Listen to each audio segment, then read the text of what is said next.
નમસ્કાર HX24 news ગુજરાતીમાં આપનું હાર્દિક સ્વાગત છે। દરરોજના બ્રેકિંગ સમાચાર જોવા માટે અમારી ચેનલ લાઇક, કમેન્ટ, શેર અને સબસ્ક્રાઇબ કરો। ચાલો જોઈએ આજના તાજા બ્રેકિંગ સમાચાર। જેતપુર તાલુકા પંચાયતના પૂર્વ સભ્ય ભરતભાઈ ધાડલે પોતાના ઉપર ખોટા કેસમાં ફસાવાના ગંભીર આક્ષેપો કર્યા છે। મીડિયા સમક્ષ તેમણે જણાવ્યું કે વર્ષોથી ભાજપમાં સેવા આપ્યા છતાં તેમની છબી ખરડવાનો પ્રયાસ થઈ રહ્યો છે। ભરતભાઈએ પોલીસ અને વહીવટી તંત્ર પર હેરાનગતિના આરોપ લગાવતા કહ્યું કે તેમના પરિવારના સભ્યો ગંભીર બીમારીઓથી પીડાઈ રહ્યા હોવા છતાં કોઈ માનવતા દાખવવામાં આવી નથી। સાથે જ તેમના લાયસન્સવાળા હથિયારો જપ્ત કરાયા હોવાનું પણ જણાવ્યું। તેમણે પક્ષના મોવડી મંડળ અને ધારાસભ્ય જયેશભાઈ રાદડિયા પર વિશ્વાસ વ્યક્ત કરતા કહ્યું કે એક અઠવાડિયામાં ન્યાય નહીં મળે તો આકરા પગલાં લેવાશે। HX24 ન્યૂઝ ગુજરાતી સાથે હેમંત શેખવા, જેતપુર।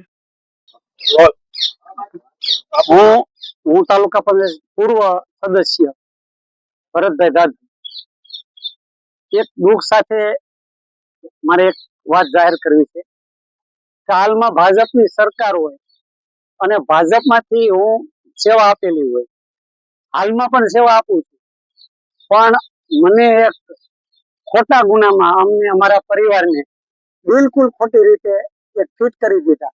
ફિટ તો કરી દીધા, પણ જેમ અમે આતંકવાદી હોય એમ 6-7 ગાડી મોડ પર જાય, કારણ કે માહોલ એવો ઉભો થઈ ગયો તો મારી ઇમેજ માટે।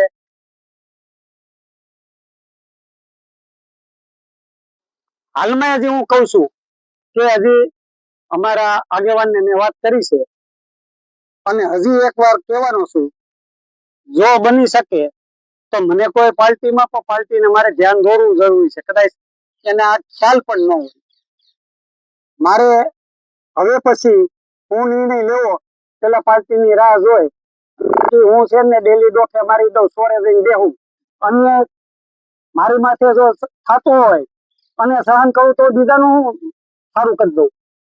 એટલે મને રાજકીય રીતે આ નુકસાન જાય માટે મારે એક પીડા સાથે કહેવું પડે છે। બીજા નંબરમાં મારા જે પરવાના હથિયાર એ ક્યાંય ઉલ્લેખ નથી, ફરિયાદીએ કીધું નથી, છતાંય પોલીસે લીધા એનું કારણ શું છે કે કદાચ અધિકારીએ એવું મનમાં હોય કે આની પાસે હથિયાર ન રહીએ અને સામાવાળાને તો ભાઈ દુશ્મનો છે મારવાનું વહેલું પડી જાય, પોલીસે મારું લાંબુ કોઈ મારું ભવિષ્ય માટે કઈ વિચાર્યું તમારે કોની ઉપર ભરતભાઈ આમાં ફરિયાદ કોની ઉપર હતી? જો એક તો મારા મોટા ભાઈ પ્રતાપભાઈ, ત્યાર પછી બાપભાઈ જે હાલમાં પેરાલિસિસ અને કેન્સરમાં પીડાય છે, ત્યાર પછી અનકભાઈ એમને બ્રેનની તકલીફ છે, ત્યાર પછી ગટુભાઈ જેને ગેંગ્રીન છે અને ગંભીર છે। બાપભાઈ અને ગટુભાઈ ને કદાચ કાલ ઓપરેશન નહીં કરાવવા પડે, આના માટે અમારે આ થોડુંક આ કાર્યવાહી થઈ એટલે દવાખાનાના કામમાંથી આમાં રોકાઈ ગયા છે।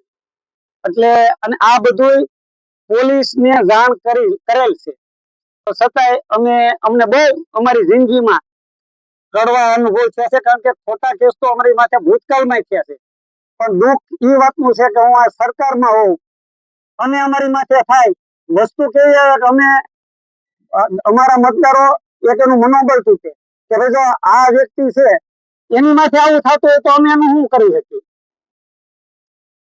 અહીંયાના જે ધારાસભ્યો છે અને સંસદ સભ્ય છે એની પાસેથી તમે શું અપેક્ષા રાખવી પડશે? ધારાસભ્ય એટલે જયેશભાઈ એટલે એક સિંહ નું સંતાન છે। જયેશ રાદડિયા ના ઉપકારમાંથી હું ક્યારેય પણ એને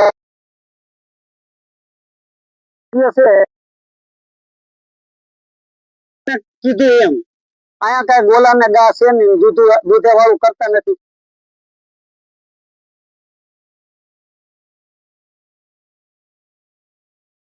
મળે તો આવનારા તો 100% અઠવાડિયામાં એક વીક નો ટાઈમ દેવાનો।